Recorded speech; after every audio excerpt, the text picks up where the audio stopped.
오늘 우리에게 주신 하나님의 말씀은 고린도전서 12장 7절에서 11절까지입니다. 제가 먼저 읽겠습니다. 각 사람에게 성령을 나타내심은 유익하게 하려 하심이라.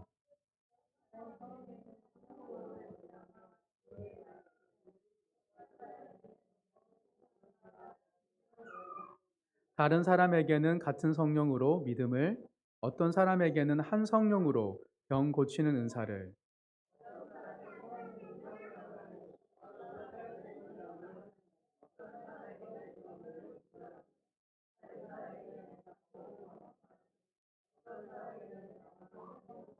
다 같이 읽겠습니다. 이 모든 일은 같은 한 성령이 행하사 그의 뜻대로 각 사람에게 나누어 주시는 것이니라. 아멘. 지난 4주 동안 저희들은 성탄절과 또 새해를 맞이하여서 절기에 맞는 설교를 함께 나누었습니다. 오늘부터는 다시 고린도전서를 강해 설교하겠습니다. 오늘은 고린도전서 12장 7절에서 11절 본문을 통해 각 사람에게 성령을 나타내심이라는 제목의 말씀을 나눌 때 성령의 역할을 바르게 알고 성령으로 세워져가는 모든 성도님들의 삶과 또한 교회 되기를, 신앙 되기를 주님 이름으로 축복합니다. 우리는 지난주에 교회에 가장 필요한 것이 무엇이라 했죠? 서로 사랑하는 것이라고 했습니다. 그렇다면 나에게, 성도에게, 그리고 교회에게 서로 사랑하는 것이 가장 필요하다면 세상에는 무엇이 가장 필요할까요? 기도의 성자라고 불린 E.M. 바운즈 목사님은 그에 져서 기도의 능력에서 이렇게 말합니다. 세상이 필요로 하는 것은 우는 자와 함께 울고 슬퍼하는 자에게 입맞추며 비참한 자를 불쌍히 여기며 아픈 자를 쓰다듬어 주는 마음을 가진 사람이다. 세상이 필요로 하는 사람은 함께 슬퍼하고 우는 그런 마음을 가진 사람이 필요하대요. 그러면서 이렇게 말합니다. 그리스도는 슬픔을 아는 분이었다. 그는 탁월한 마음의 사람이었기 때문이다. 라고 탁월한 마음이라고 표현합니다. E.M. 바운즈 목사님은 그리스도의 마음으로 함께 울어주는 그 탁월한 마음을 가진 사람이 세상에 필요하다고 말을 합니다. 한마디로 교회도 그리고 세상에도 그리스도의 마음으로 사랑하는 탁월한 마음을 가진 사람이 필요한 것을 우리가 알 수 있습니다. 즉 우리가 그리스도의 마음으로 가정과 교회와 일터, 세상을 사랑할 때 우리는 어떤 인생이 되냐면 탁월한 인생이 된다라고 말할 수 있습니다. 그렇기에 인생에서 가장 중요한 것은 사랑입니다. 그 어떤 삶의 목적과 이유보다 우선되는 것이 사랑이어야 합니다. 우리는 사랑하기 위해 존재하고 또한 사랑하면서 살아가기 때문입니다. 이처럼 사랑은 인생을 탁월하게 하는 특별함입니다. 사랑이 인간을 가장 인간답게 만들기 때문입니다. 즉, 사랑하는 것은 너무 소중한 거예요. 우리의 인생을 탁월하게 하고 우리 공동체와 세상을 아름답게 하는 것이 사랑하는 사람의 마음이 있기 때문입니다. 근데 문제가 있습니다. 어떤 문제가 있죠? 사랑에 대해서 머리로 너무나 잘 알고 있어요. 그런데 가슴으로 사랑하는 것이 쉽지 않습니다. 그래서 인생에서 가장 먼 길이 뭐라고 그럽니까? 인생에서 가장 먼 길? 머리에서 가슴으로 가는 길이 인생에서 가장 먼 길이라고 많은 사람들이 이야기합니다. 이것이 바로 우리의 가진 문제입니다. 나의 신앙을, 우리의 교회를, 세상을 가장 탁월하게 하는 것이 사랑하는 그리스도의 마음인데 우리 안에 머리로는 아는데 가슴으로 오지 않는 거예요. 이것이 우리가 가진 문제입니다. 성경에서 서로 사랑하라, 원수를 사랑하라는 말씀은 비현실적으로 들립니다.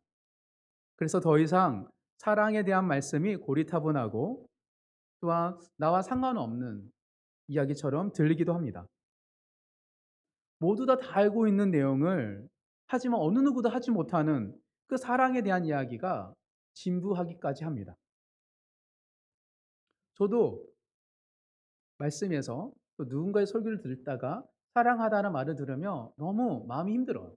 진부한 얘기인 것 같고 아는데 그게 마음대로 안 되거든요 라고 말하고 싶습니다. 그런데 여기서 우리 스스로에게 던져야 할 질문이 있습니다. 정말 사랑하라는 말이 우리에게 진부한 말일까? 정말 사람들은 사랑에 대해서 더 이상 듣고 싶어 하지 않을까에 대한 질문입니다. 조금만 우리가 주의 깊게 우리 주위를 살펴보면 절대 그렇지 않다는 것을 쉽게 발견할 수 있습니다. 나를 비롯해서 정말 많은 사람들이 지금도 사랑을 하기 위해서 살아가고 있다는 것을 금방 발견하기 때문입니다.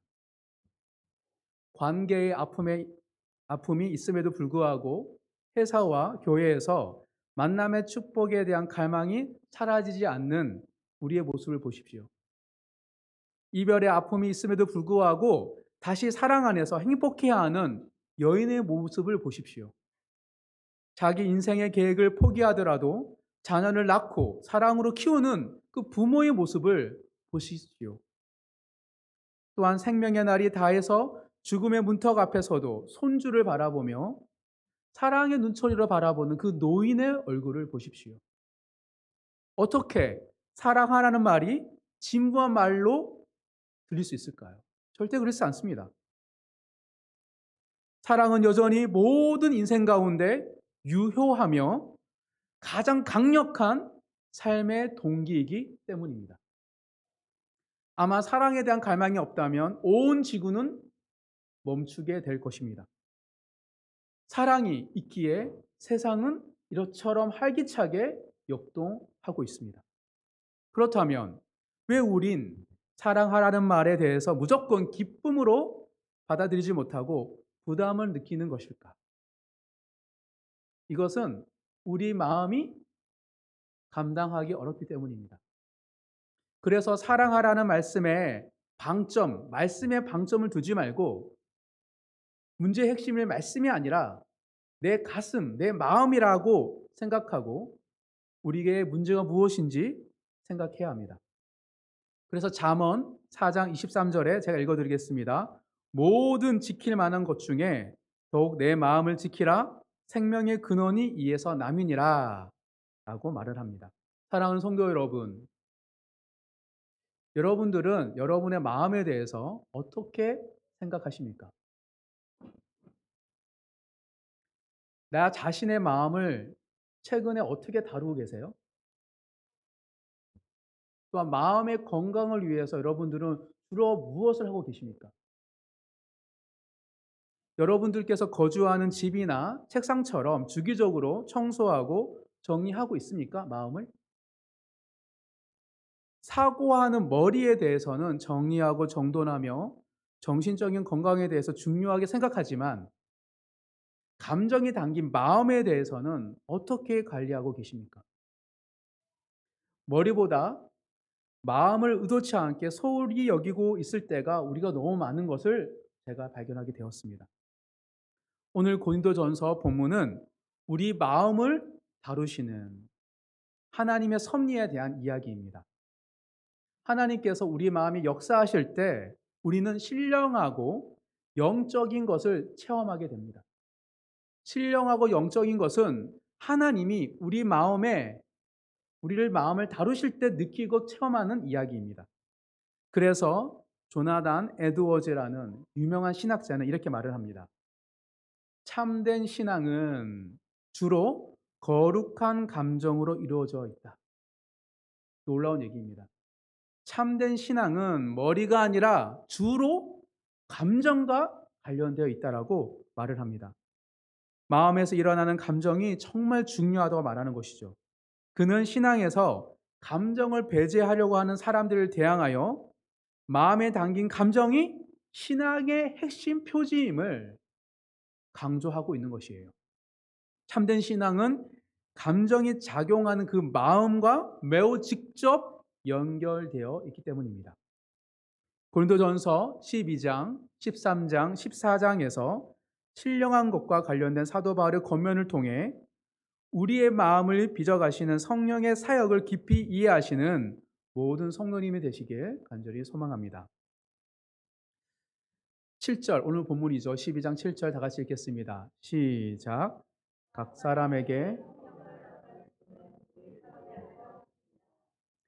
사람에게 성령을 나타내심은 유익하게 하려 하심이라. 여기서 말하는 유익하게 하려 한다는 말의 뜻은 무엇일까요? 고린도 전서로 쓴 사도 바울의 말을 가지고 유익하다는 게 무엇인지 찾아야 되죠. 우리 한번 고린도 전서 10장 23절을 다 같이 찾고 읽어보도록 하겠습니다. 고린도전서 10장 23절 다 같이 읽겠습니다. 시작. 모든 것이 가하나 모든 것이 유익한 것이 아니요 모든 것이 가하나 모든 것이 덕을 세우는 것이 아니니.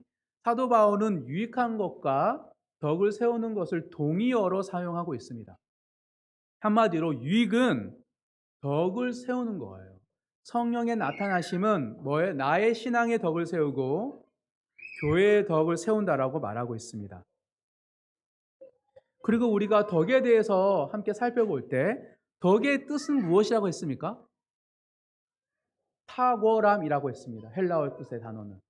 즉 성령의 나타내심은 성도를 탁월하게 하고 교회를 탁월하게 하기 위해서입니다. 한마디로 교회를 가장 교회답게 탁월하게 세우는 것은 누구의 사역이라고 오늘 7절에서 말하고 있는 거예요? 성령의 사역이라고 말하고 있습니다. 한번 12장 6절과 7절을 한 번 더 읽어보도록 하겠습니다. 12장 6절 7절 다 같이 읽겠습니다. 시작. 또 사역은 여러 가지나 모든 것을 모든 사람 가운데서 이루시는 하나님은 같으니 각 사람에게 성령을 나타내심은 유익하게 하려 하심이라. 모든 것을 모든 사람 가운데 이루시는 하나님께서 누구를 통하여? 성령님을 통하여 우리를 탁월하게 세워 가십니다. 그렇다면 탁월한 신앙, 유익된 신앙, 덕을 세우는 신앙과 교회가 되기 위해서 우리가 필요한 것은 무엇일까요? 탁월하게 하시는 건 우리가 하는 게 아니라 성령이 하시죠. 그러면 우리는 어떤 태도로 가져야 하지? 성령께서 우리의 삶 속에서 공동체 이루시는 그 탁월함을 보고 경험할 수 있을까요? 그것은 성령의 사역을 바르게 알고 이해할 때 우리는 타고난 신앙으로 세워질 수 있습니다. 이에 대해서 유진 피터슨 목사님께서 이렇게 말을 합니다. 자, 읽어드립니다. 우리는 변할 수 있습니다. 변화될 수 있습니다. 이것은 예수 그리스도 안에서 주어지는 하나님의 약속이자 그리스도인의 삶의 핵심을 이루는 경험, 즉 핵심을 말합니다. 이 변화들은 우리 주위에서 수없이 진행되고 있습니다. 지금도 우리 가운데. 때로는 우리 안에서 일어나기도 합니다. 회심에 대한 미국적 관점은 회심을 갑작스럽고 극적인 일로 봅니다. 그렇지 않다면 제대로 된 회심이 아니라고 말합니다. 그러나 대부분의 회심은 오랜 기간에 걸쳐 조용히 이루어집니다. 우리는 그런 회심의 이야기들을 극적인 면을 보지 못하는 것은 오랜 기간에 걸쳐 조용히 이루어지는데 극적인 거예요. 근데 그것을 보지 못하는 것은 충분한 성경적 훈련이 부족하여 성령의 일하심을 분별하지 못하기 때문입니다. 우리는 지금의 모습에 머물 필요가 없습니다. 라고 유진 피터슨 목사님이 이야기합니다. 무슨 말입니까? 우리가 성령의 일하심을 분별하지 못해서 지금 있는 그들의 모습을 유지하고 있대요. 우리가 뭘 더 못해서가 아니라 성령께서 우리 내면에서 공동체 일하셔서 우리를 탁월하게 하고 계시는데 극적인 변화를 꿈꾸다 보니 성령 일하심을 못 봐서 우리를 변화를 경험하지 못하고 있다고 말하고 있습니다. 그러니 변화에 대해서 너무 부담 가지지 마. 극적인 변화 없다고 해서 너무 힘들어하지 마. 왜냐하면 성령께서 우리 안에서 조용하지만 극적인 변화를 이루시기 때문이야. 라고 말하고 있는 거예요. 만약 우리가 성령을 소멸하지 않는다면 성령께서 우리 안에서 회심의 역사를 이루실 것입니다. 따라서 성령을 소멸하는 죄를 짓지 않는 것이 중요합니다. 무언가를 우리가 창출하는 것이 아니라 성령의 일하심을 소멸하지 않는 것, 그것이 중요하다고 말하고 있는 것이죠. 성령께서 어떻게 일하시는지 바르게 이해할 때 우리는 성령의 일하심을 분별하게 되고 성령 안에서 살아가는 법을 알게 되기 때문입니다. 오늘 이 시간 우리가 타고난 신앙으로 변화되기 위해서 꼭 기억해야 할 두 가지 성령의 사역에 대해서 함께 나눌 때 우리 안에 역사하시는 성령을 분별하고 성령을 신뢰함으로 살아가는 모든 성도님 되시길 간절히 소망합니다. 첫 번째, 성령은 우리 마음에 계시기에 우리의 마음은 성전입니다. 성령이 우리 마음에 계시기에 우리 마음은 성전이라는 사실을 꼭 기억하셔야 돼요. 마음의 방점이 있습니다. 많은 분들이 성령의 방점을 두는데 중요한 건 성령이 어디 계시다? 우리의 마음에 계시기에 우리의 마음은 성전이라는 사실을 꼭 기억하시길 바랍니다. 우리 고린도전서 3장 16절 한번 찾아보겠습니다.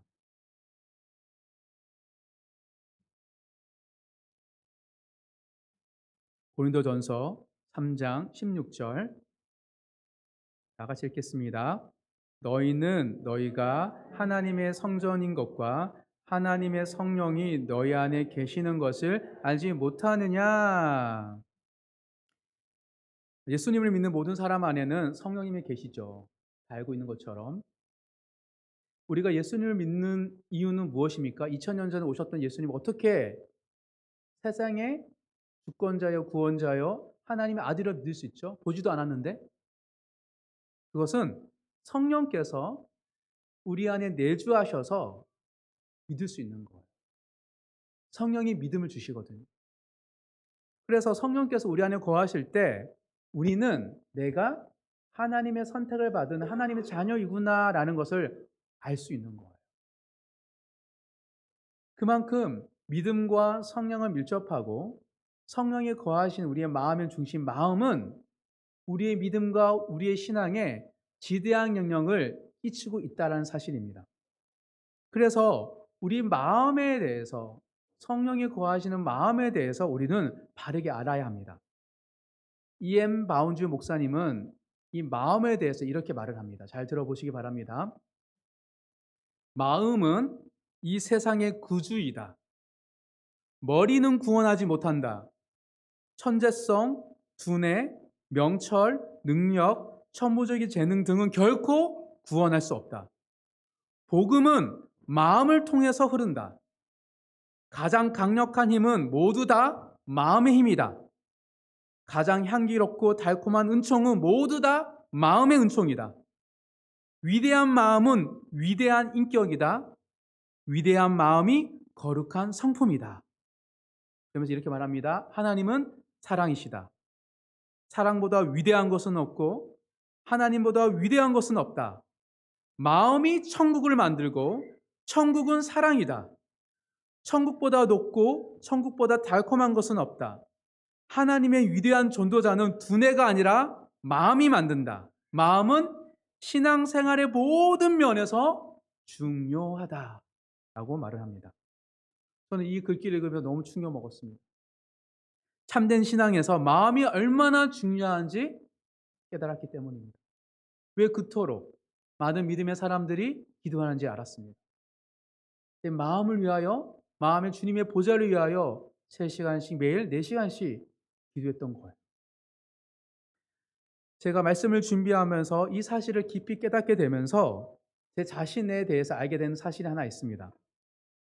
제가 신앙생활을 하면서 나 스스로에게도 그렇고 내가 만나는 많은 믿음의 사람들에게 가끔 왜 예수의 향기가 나지 않지? 라는 생각을 제가 가졌습니다. 나에게도 다른 믿음의 사람들에게도. 그래서 왜 향기가 나지 않는지를 제가 이 글귀를 통하여서 깨닫게 되었습니다. 저를 포함하여 제가 만난 대다수의 믿음의 사람들은 마음이 중요하다고 말하지 않았기 때문이에요. 대다수가 머리에 대해서 강조했습니다. 그래서 서로 만나 받은 은혜를 나누고 믿음을 얘기할 때 영적 가치와 철학에 대해서는 심도 있게 논의하지만 우리의 마음에 있는 거룩한 감정에 대해서는 거의 나누지 않았습니다. 저는 안타깝게도. 그러다 보니 저의 언어에 감정의 언어가 거의 없어요. 저는 그걸 몰랐어요. 하나님에게 감정적으로 접근하는 것이 저는 잘못됐다고 생각했던 게 있었던 바요. 그런데 이엔 바운즈는 정반대로 얘기합니다. 마음이 생명의 근원이고 신앙의 원천이고 주님이 거하신 곳이라고. 그러니 마음이 머리보다 중요하지 않다고 생각하다 보니 마음에 대해서 거의 나누지 않게 되고 마음에 대해서 나누지 않다 보니 예수의 향기가 나지 않는 거예요. 예수의 향기는 머리가 아니라 마음에서 나오기 때문입니다. 그래서 지난주 서로 사랑하는 말씀을 묵상하고 설교를 하는 제 자신에게도 사랑하는 말이 좀 놀라웠어요. 왜냐하면 저는 제 스스로를 생각할 때 나름 사랑이 많은 목회자라고 생각했기 때문입니다. 그런데 지금 나에게 가장 필요한 게 사랑하는 것이라고요? 그 말에 좀 당혹스러웠어요. 교만한 말일 수 있지만 제가 만나는 대다수의 목사들보다 제가 좀 더 사랑이 많은 것 같은데요? 더 사랑하라고요? 라는 것, 이게 맞을까라는 생각이 들었던 거죠. 만약 저에게 필요한 것이 성경에 대한 지식과 신학적 통찰이라고 하셨다면 저는 바로 순응했을 거예요. 머리에 대한 문제라면. 그런데 사랑이라고 하시니 잘 이해가 되지 않았습니다. 물론 말씀을 기쁨으로 받았습니다. 나의 부르심이 있으니 그 부르심 따라 살아갈 때 하나님이 더 사랑이 많은 공동체 이루시는구나 라고 생각했던 거죠. 그런데 이번 한 주 지내면서 이런저런 일들 앞에 제가 말하는 사랑은 감정이 없는 메마른 사랑임을 제가 깨닫게 되었습니다. 마치 예수님께서 열매가 없는 무화과 나무를 보시고 열매가 없는 이유가 메마른 나무이기 때문임을 속히 드러내신 것처럼 예수님이 저주하니까 열매는 일망무성하고 열매였던 무화과 나무가 좀 지나니까 빼짝 마르거든요. 예수님께서 열매 없는 나무를 보시고 사실 너는 열매 없는 이유는 메말랐기 때문이야 라는 것을 드러내신 것처럼 마치 서로 사랑하는 말이 제 마음에 사랑이 메말라 있다는 것을 드러내는 것처럼 느껴졌습니다. 제 안에 있는 사랑, 제가 말하는 사랑은 머리에만 있고 마음에는 메말라 있다는 것을 깨달았기 때문입니다. 그런데 저는 이 사실을 전혀 인지하지 못하고 수년 동안 살아왔던 사실에 굉장한 놀라움을 가졌습니다. 도대체 왜 하나님을 사랑하고 목회자를 부르받는 제가 제 안에 이런 일이 생겼던 것일까를 생각해 보니 제가 머리의 중요성은 알았지만 마음의 중요성에 대해서 관가했기 때문이라는 사실을 알게 되었습니다. 마음은 생명의 근원입니다. 신앙의 가장 중요한 것이 머리가 아니라 가슴에 담겨 있습니다. 사랑하는 성도 여러분, 여러분의 마음은 어떠십니까? 괜찮으세요? 말씀이 심겨질 때 잘 뿌리 내리고 자라는 마음입니까? 아니면 저처럼 잎만 무성하고 열매가 없는 그런 마음입니까? 마음에 열매가 없다면 우리 마음에 문제가 있다라는 증거입니다. 우리 마음에 성령께서 계시다고 생각하셔야 됩니다. 우리 마음에 누가 하나님이신 성령이 계시다고 생각하셔야 됩니다.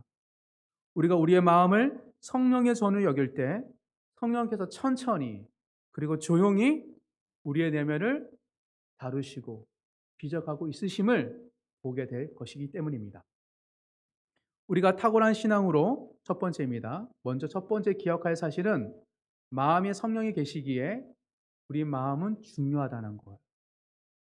생각보다 우리가 마음에 대해서 중요하게 여기지 않기 때문에 아무리 말씀이 심기고 아무리 그 뿌리가 되어 자라도 열매가 없는 것이라는 사실입니다. 이게 첫 번째 기억해야 할 사실이고요. 두 번째, 우리가 탁월한 신앙으로 변화되기 위해서는 꼭 기억해야 할 성령의 사역 두 번째는 성령께서 마음을 빚으시고 교회를 세우신다는 거예요. 우리 안에 계신 성령께서 마음을 빚어가고 계시고 또 교회를 세워가고 있다는 사실을 깨달으셔야 돼요.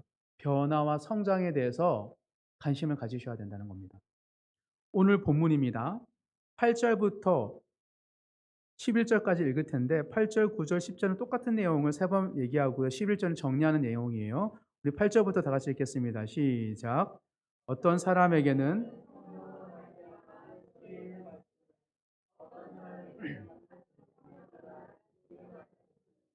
다른 사람에게는 같은 성령으로 믿음을, 어떤 사람에게는 한 성령으로 병 고치는 은사를, 어떤 사람에게는 능력 행함을, 어떤 사람에게는 예언함을, 어떤 사람에게는 영들 분별함을, 다른 사람에게는 각종 방언 말함을, 어떤 사람에게는 방언들 통역함을 주시나니 이 모든 것이 같은 한 성령이 행하사 그의 뜻대로 각 사람에게 나누어 주시는 것이니라. 아멘. 구체적 은사에 대해서는 앞으로 또 계속 살펴볼 테니까 오늘은 은사의 종류에 대한 얘기보다는 이 이야기를 한 의도, 마지막 11절에 방점을 두고 함께 말씀을 나누겠습니다. 사도 바울이 말하고자 한 핵심은 모든 은사는 누가 성령께서 어떻게 나누어 주시는 거예요. 자기 뜻대로. 누가 더 구하고 찾는 것이 아니라 기본적으로 성령께서 본인의 뜻대로 나누어 주는 것이 은사라고 말하고 있습니다. 왜요? 왜 그렇게 하죠? 성령이 각 사람에게 뜻한 뜻이 있대요. 그리고 교회를 향한 성령의 뜻이 있다라고 말하고 있습니다. 성령님이 계획을 가지고 계십니다. 성령께서는 어떤 뜻이 있을까요? 그렇다면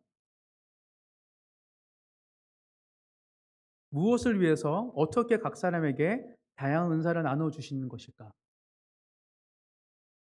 성령께서 우리 마음에 무슨 일을 행하시는지를 알아야 됩니다. 이미 이 부분은 사실은 고린도전서 앞부분에서 사도 바울이 다뤘습니다. 우리 찾아볼까요?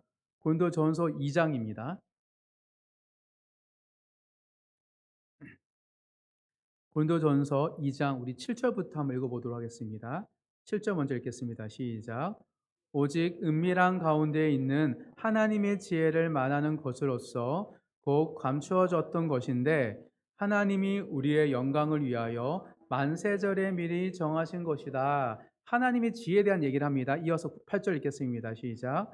이 지혜는 이 세대의 통치자들이 한 사람도 알지 못하였나니 만일 알았더라면 영광의 주를 십자가에 못 박지 아니하였으리라. 구절이 있습니다.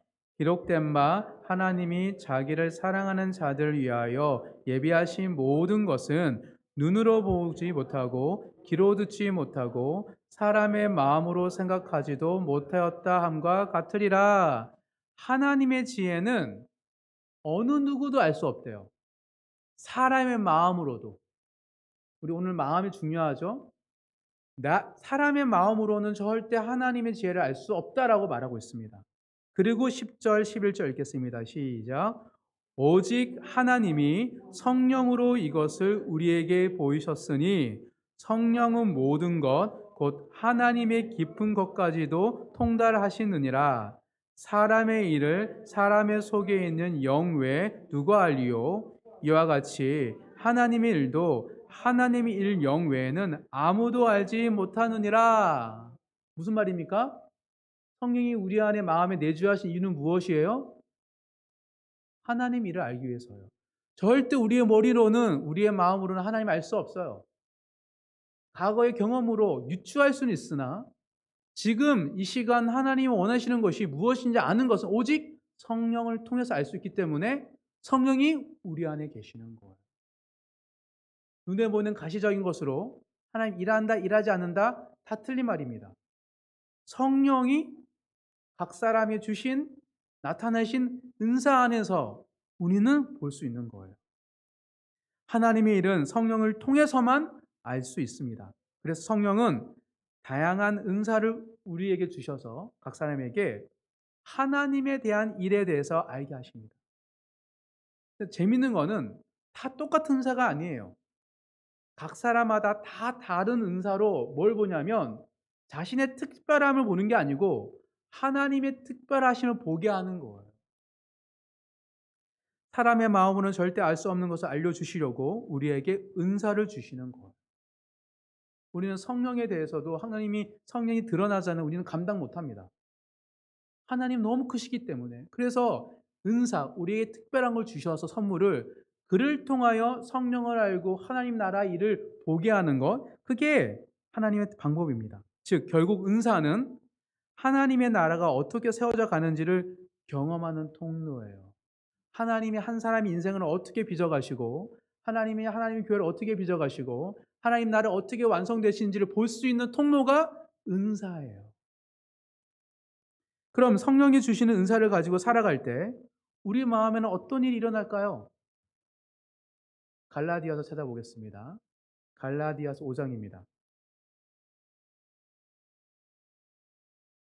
성령에 따라 살아갈 때 하나님 나라를 알고 하나님에 대한 아는데 우리 안에 어떤 마음이 빚어지는지 갈라디아서 5장 16절 17절에서 사도 바울이 말하고 있습니다. 갈라디아서 5장 16절 17절 다 같이 읽겠습니다. 시작. 내가 이르노니 너희는 성령을 따라 행하라. 그리하면 육체의 욕심을 이루지 아니하니라. 육체의 소욕은 성령을 거스르고 성령은 육체를 거스르나니 이들이 서로 대적하므로 너희가 원하는 것을 하지 못하게 하려 함이니라. 무슨 말하고 있습니까? 예수 믿으면 우리 인생의 송두리째 바뀌어요? 안 바뀌어요. 딱 하나 뭐가 바뀌어요? 성령이 계세요. 그리고 성령이 어떻게 합니까? 급히 일시적으로 회심하는 것이 아니라 천천히 지속적으로 우리 안에 계셔서 우리의 옛사람대로 육체의 소욕대로 살지 않고 성령의 열망과 갈망대로 살아갈 수 있도록 도와가시면서 우리를 빚어가신다고 말하고 있습니다. 힘들까요? 안 힘들까요? 힘들죠. 내가 원하는 걸 못하게 하는데. 우린 더 이상 육체의 소욕에 따라 살지 못하게 됩니다. 성령이 계시면. 육체의 소욕도 살려 하면 성령이 막아요. 그러면서 우리는 성령의 사람으로 빚어지는 거예요. 우리의 정체성은 나 하는 말과 행동과 거룩한 삶이 우리의 정체성인데 이제부터 새로운 사람에 대해서 성령이 그렇게 못하게 하면서 우리의 정체성이 틀어지는 거예요. 어떻게? 성령의 사람으로. 여기서 중요한 것은 욕심과 소욕은 다 어디의 영역이다? 머리의 영역이다? 아니요. 마음의 영역이에요. 욕망에 대한 얘기입니다. 신앙으로 우리의 생각도 변화되지만 중요한 것은 우리의 마음에 놀라운 변화가 나타나기 시작합니다. 욕망이 바뀌고 열망이 바뀌기 시작하는 거예요. 성령의 열망이 점점 커져가는 거예요. 이것이 새로운 피조물로 바뀌는 증거입니다. 성령 우리의 마음을 이렇게 새로운 피조물로 빚어가십니다. 생각의 변화가 아니라 욕망의 변화, 마음의 변화가 새로운 피조물이에요. 인간은 욕망하는 존재입니다. 근데 우리가 지나치게 머리, 지식, 아는 것으로 안다면 내가 믿고 있는다 착각을 한 거예요. 사실 성령이 우리 안에 계시기에 믿음의 고백이 시인하는 것이지 성령이 우리의 마음에 없다면 고백할 수 없고요. 성령께서 예배를 사모하고 주님의 것을 사모하지 않게 하고 말씀을 사모하지 않게 한다면 우리는 믿음이 없는 거죠. 그런데 우리의 입술의 고백 안에 머물기에 머리의 지적 깨달음에 머물기에 우리의 마음이 엉망이고 세속적 가치관을 물들어 있는 사실 앞에 괴로워하는 겁니다. 그래서 사람은 안 변한다 얘기하죠. 아니에요. 사람은 변합니다. 성령께서 우리를 빚어가고 계시기 때문입니다.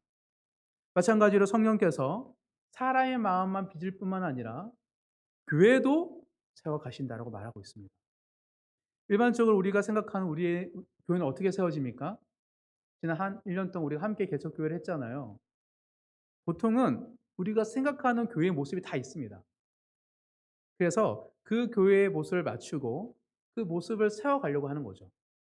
그리고 그 모습에 부합된 은사를 가진 성도들이 나타나기를 소망합니다. 때로는 그런 은사를 가진 것처럼 보이는 사람들을 찾아가서 봉사 은사를 할 수 있도록 권면하는 것이죠. 이게 우리가 교회를 만들어 세워가는 방법이죠.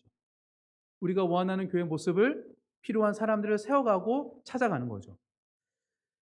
그래서 교회를 세워가는 가장 중요한 게 뭐라고 얘기하냐면 교회에 대한 비전, 목회 철학이라고 말을 합니다. 우리의 머리에 무엇이 들어있느냐에 따라서 교회는 그렇게 세워질 수 있다라고 말하고 있는 것이죠. 저는 그렇게 많이 배웠습니다. 그런데 오늘 본문에서 이보다 더 유익하고 탁월한 성경적인 방법이 있다라고 말하고 있습니다. 이게 무엇입니까? 성령에 세워가는 거예요. 성령께서 우리 교회에 필요한 은사를 성령의 뜻대로 각 성도에게 나눠주신대요. 그러니 성도에게 나타난 은사만으로 교회를 세워가는 거예요. 우리가 원하는 교회 모습 속에 필요한 사람 찾는 게 아니고요. 우리 공동체 안에 나타나는 성령 은사대로 세워가는 것. 우리의 그림과 다르더라도, 우리의 생각과 다르더라도 성령이 원한다면 또 누군가에게 열망과 소망과 은사를 주시기에 드러나고 나타나는 은사로만 세워가는 것. 그것이 성령이 세워가는 교회 방식이라고 말하고 있습니다.